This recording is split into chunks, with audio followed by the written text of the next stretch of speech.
Inverse function. Before we talk about the inverse function, we talk about a very special function, special kind of function, which is called a one-to-one function. One-to-one function.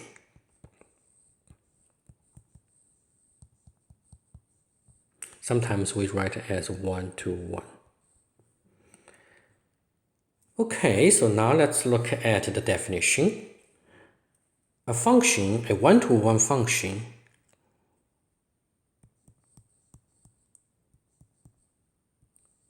one-to-one function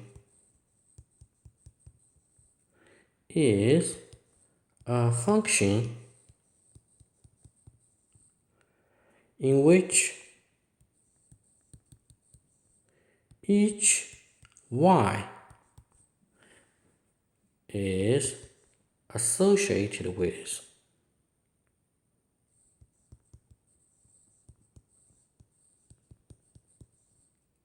one and only one x. So in other words, for each element in the range of the function, there is only one x in its domain corresponding to it. So this kind of function is called a one-to-one function. Okay, so if we use the notation, if you have f of A equals f of B, if they have the same y values, right, then it implies that A must be equal to B. AB must be the same number. So that means only one y corresponds. There's impossible to have two x make f of x to be the same value of y. So from the graph,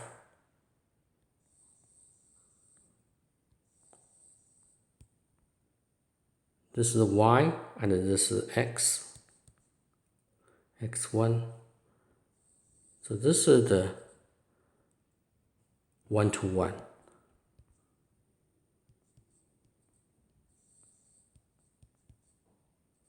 For every element of y, there's only one x corresponding to it. This is a one-to-one.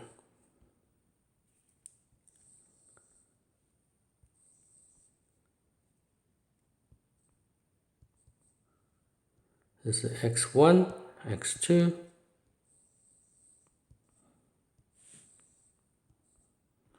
This is a function, no problem, right? But it's not one-to-one. The reason is for this y, there are two x values corresponding to it. Okay, so now let's look at the remark. The first remark is which is called just a recall for the definition of function. We say a function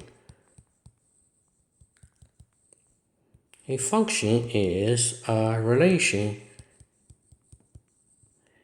in which each x is associated with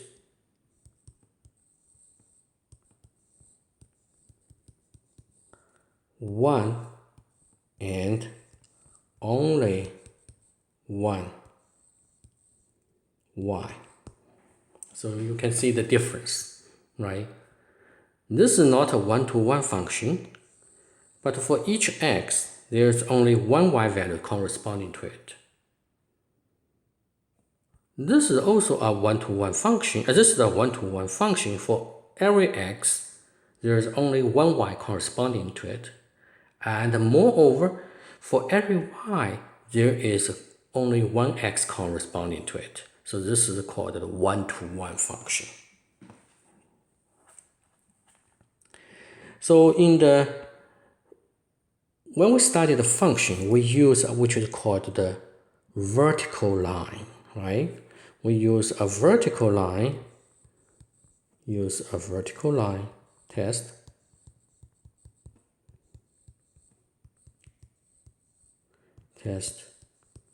to check if f is a function, right? Just a quick remind you, this is a 1, right? This is the curve f, y equals f of x. We don't know if this one is a function or not. We just draw a vertical line if the vertical line represents one x values, right? So if this vertical line intersects at only one point, then this must be a function. So for the one-to-one function, we use another test which is called the horizontal test.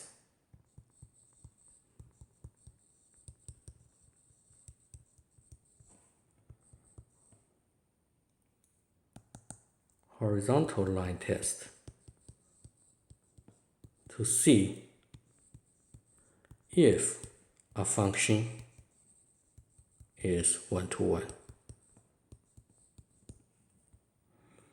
For example,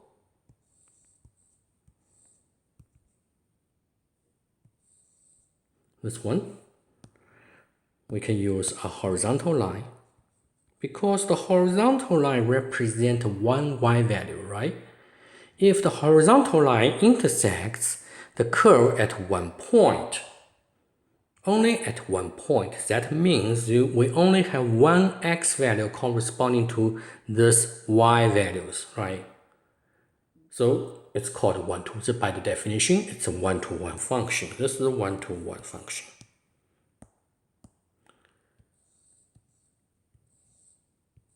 This one first, this is a function, no problem, right? Because if you draw a vertical line, dashed line, it always intersects one point. But if you're using the horizontal line test, you will see it intersects 2 points. In other words, for this y value, horizontal line represents one y value, right? For this y value, there are 2 x values corresponding to it. So it's not one-to-one, but it's still a function, right? No problem.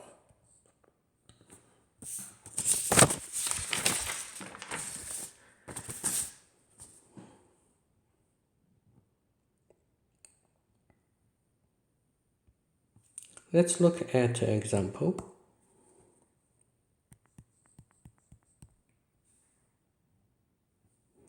If f of x is equal to x plus 4, and so f of 2 equals what? 2 plus 4 equals 6, right?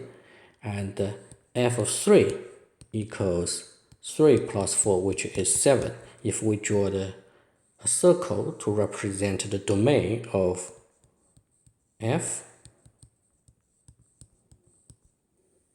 and we draw another circle represent the range of f.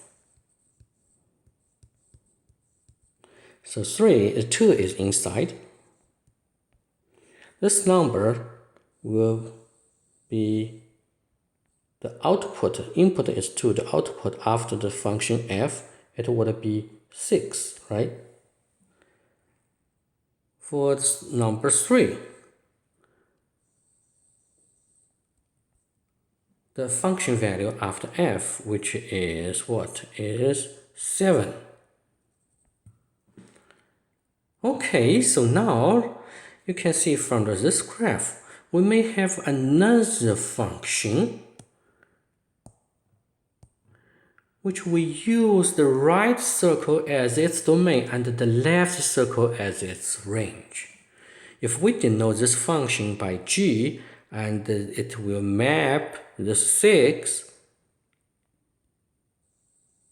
to 2. This is the function g. And then it will map, we can also make this function g map 7 to 3. So in other words, that is the domain of g. And this is the range of of g, sorry. So it will recover the original point 2 and recover the original point 3. So this kind of special function, we give a name which is called the inverse function. So now let's look at the definition for the inverse function.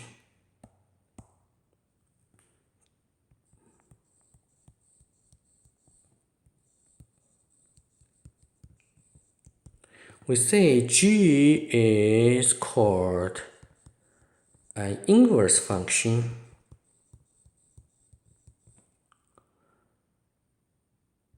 of f of the function f if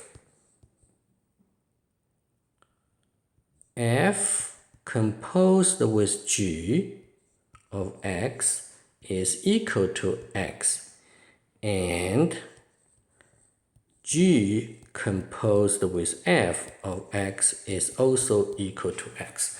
So from this graph, f composed with g, what does this mean? This means f of g of x, right?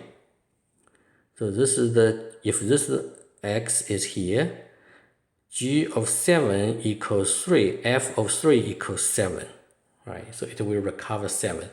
G of 6 equals 2, f of 2 equals 6, right? So this is the first one.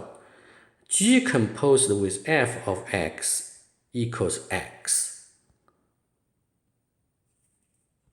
F of 2 equals 6, then g of 6 equals 2.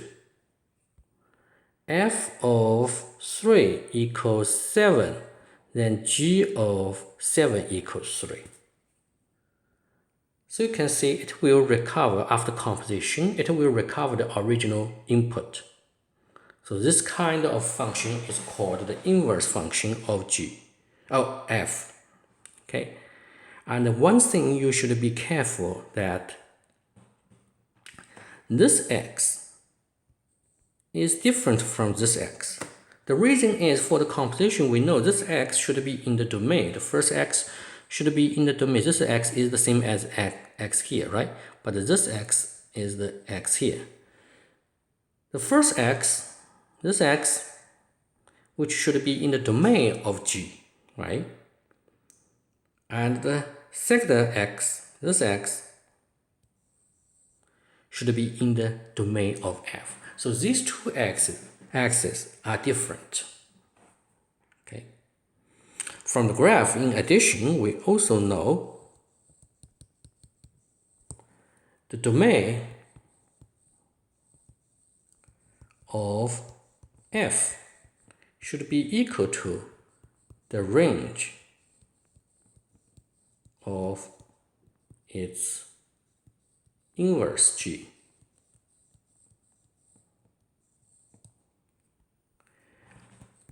Right, from this is domain would be the range of g, right? The range of f is equal to the domain of its inverse g. So this is the range of f, then it is the domain of g. Okay, so g is the inverse function of f. Of course, we can also say that f is g, the inverse of g. So remark, if g is the inverse of f, then f is also the inverse of g.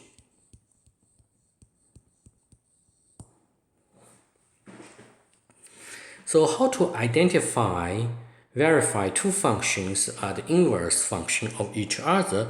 We just need to use this definition.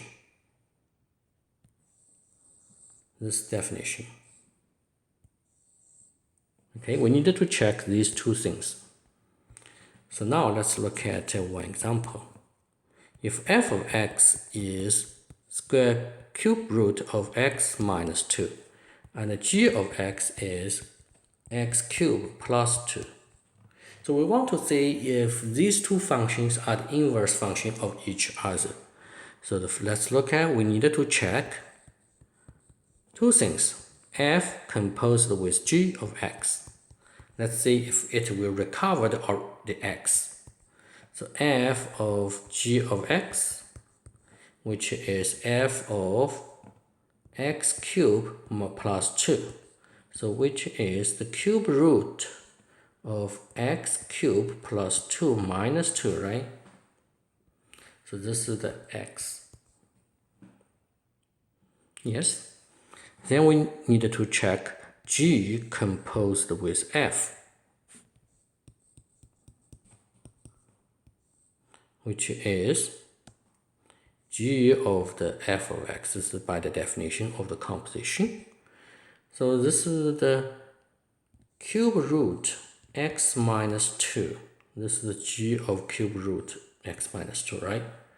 So let's plug in here. This is the cube root of x minus 2, then take the third power plus 2. So this is x minus 2 plus 2. So it's equal to x.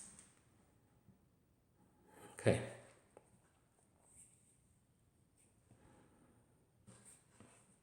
So f and g are inverse functions.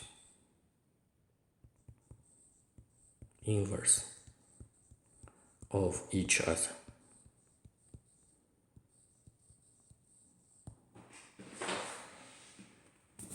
Okay, so now let's look at again this x here. So we notice that this x should be in the domain of g. Right, this x should be in the domain of g. And this x should be in the domain of this function f, right? It should be greater than, yeah, x should be here. So these are two different x's.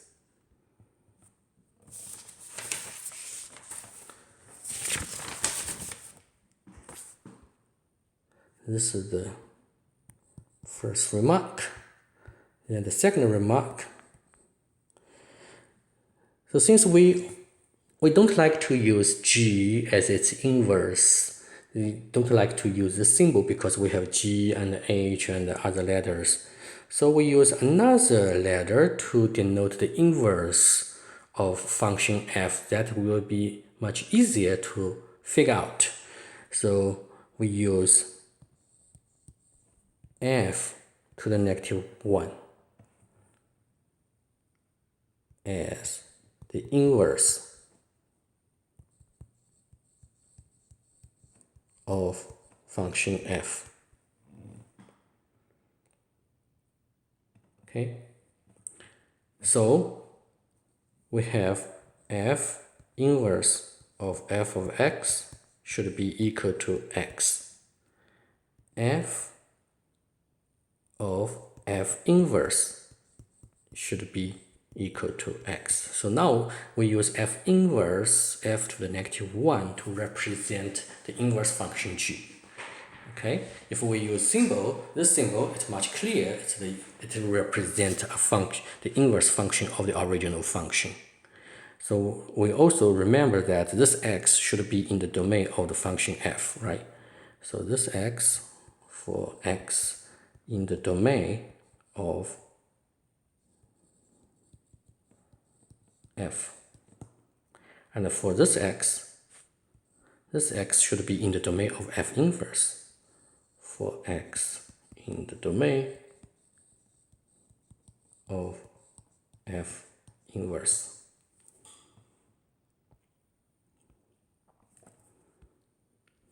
Then we can write this one as, if this is the domain of f, and this is the range of f, then this is the x. It will be mapped to the function under f. It will map to the value f of x. And if we use the inverse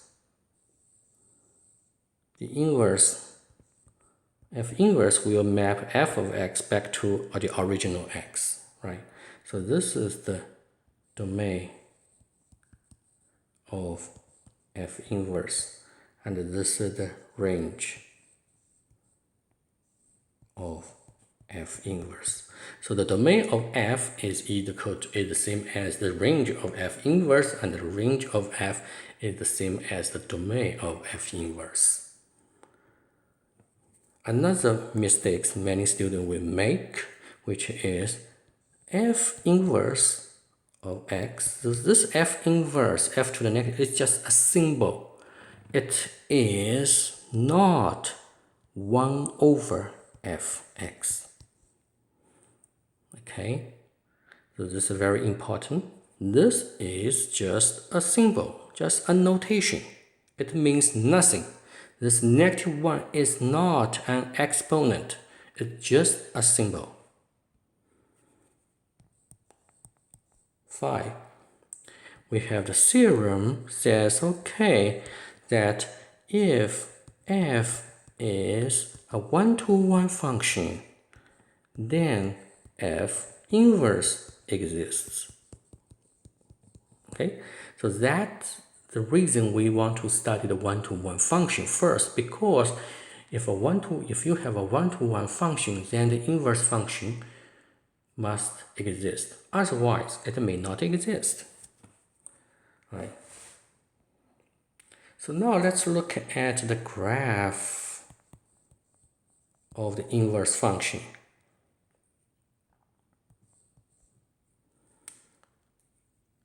So the graph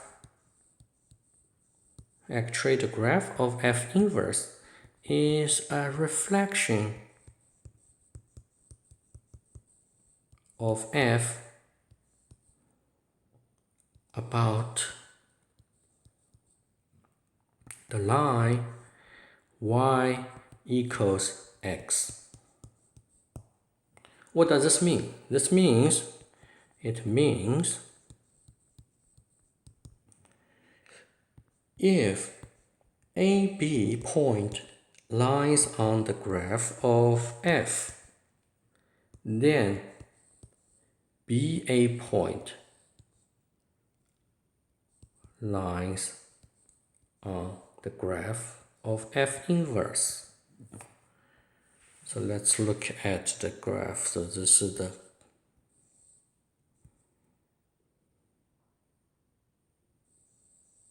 graph. Okay, this is the f, y equals f of x. So the graph for so let's write down what is y equals x. Y equals x is here. This is the y equals x. Okay, and the graph of its inverse is actually this one. So that means if you fold along the y equals x line, these two curves will coincide. So if you have a point AB here, or AB here, or XY, AB here, then if you draw a vertical line to the XY, this is the right angle, then this is the intersection point. This point would be what?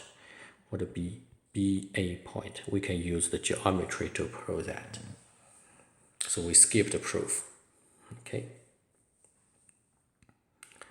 So another example is that f of x equals x cubed, and g of x equals the root of x, cube root of x. So these two functions are the inverse function.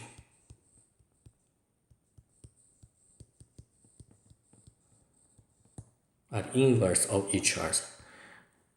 You can look at the graph. This is the f of x equals x cubed. And this is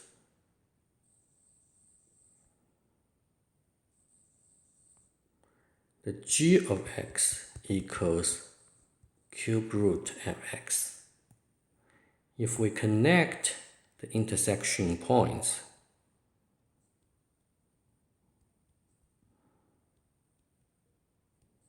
I didn't draw very well. This should be a straight line. This line should be equal to y equals x. So this one is symmetric to the y-axis, y equals x line. So these are the two function, inverse function of each other. So the next problem is we want to find, if we're given a function, how to find an inverse function. Okay.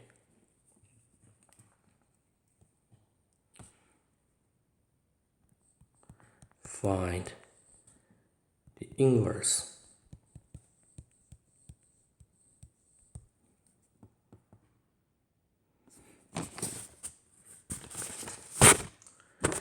So we use some examples to illustrate that f of x equals 2x minus 4. So now we want to find the inverse function of this function. That's what we want to find f inverse. So the first thing is you needed to replace this f of x with y. First, so y equals 2x minus 4. Then, since it's inverse, this is the original function. We know that if a point AB on the original line, then BA would be on its inverse, right? So now we have XY point on this line on the original function, then the YX should be on its inverse, right? So we just interchange x and y. Interchange x, y. We replace y with x and x with y. The reason is if a point x, y is on the original function, then the point yx would be on the inverse function. Okay, so we interchange x and y. Then we solve for y. So this would be 2y equals x plus 4. Then y equals 2x plus 4 divided by 2. Then the last step is to just replace y back with the f inverse of x. This is x plus 4 over 2. If you don't believe it, you just check f inverse of f composed with f if this one equals x, and f composed with f inverse if this one equals x. Another example.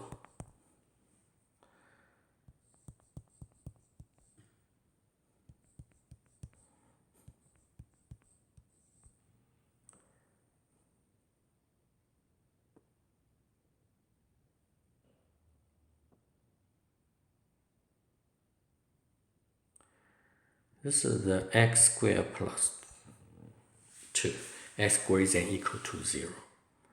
So the first thing we replace y with x replace f of x with y.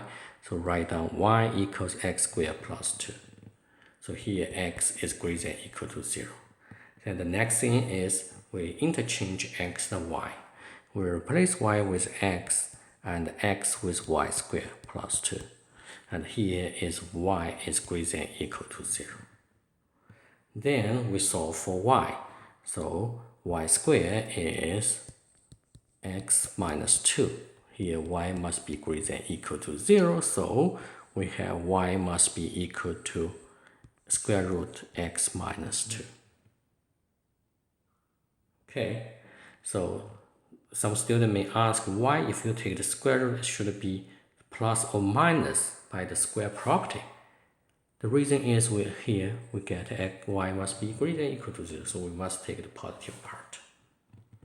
Okay, if you look at the graph, x squared plus 2 is actually this one. X squared is here, right? We move up 2 units, so this is x squared plus 2. Right? This is x squared plus 2, but we know that x is greater than or equal to 0. Why we have that? If we have no this restriction, you see this function is not a one-to-one function. If you draw a horizontal line, right, it intersects 2 points, so it's not a one-to-one function. So we must have a one-to-one function to guarantee the inverse function exists. So this is the reason we have x greater than or equal to 0. So if x is greater than or equal to 0, so we must have this branch. Then the line, this is the y equals x line. Then the graph for the square root of x minus 2, which is this one. So this is y equals x squared plus 2. This is y equals square root x minus 2. So they are the inverse function of each other.